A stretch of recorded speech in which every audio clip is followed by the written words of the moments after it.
I think the future of trade is going to be turbulent. I think there are lots of tailwinds. There's good growth in some parts of the world, increasing south-to-south cooperation. There is the demand for new services and new products, actually, particularly associated with the green economy. But equally, there's some quite strong headwinds as well. The rise of protectionism, some of the tensions unrelated to trade, but which play out in trade negotiations, some of the fitful nature of different aspects of economic recovery.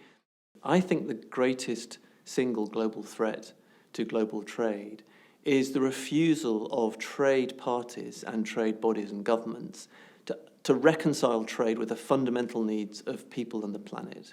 The need for fair economic prosperity, which supports the economic prosperity of everyone, and the need for us to live within the planetary boundaries of carbon and nature. We need to rewrite our trade rules so that they really support what people need and what the planet needs. And for me, that's one of the biggest threats to trade, because I think if that doesn't happen, support for trade will evaporate.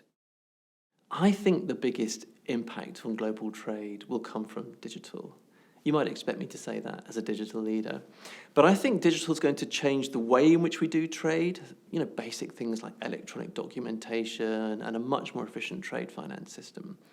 But we're also seeing the ongoing digitization of economies leading to a very significant rise in services trade and a whole set of trade issues around that. So I think for me, digital is going to be something quite transformative for our trade systems and for our pattern of trade. I think AI is going to have quite a significant impact on global trade in a couple of ways. The first is the things that make up AI, the materials and the computing systems and so on. But then there's the demand for the services that AI enables as well.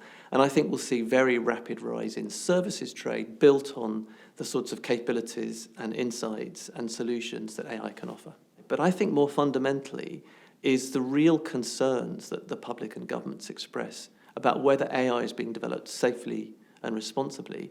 And I think if those concerns aren't addressed, I think we'll find a lot of reaction against AI, and that will undermine trade in AI, obviously. But if those things are addressed properly, I think we could see quite a bountiful period where AI develops and is a source of prosperity.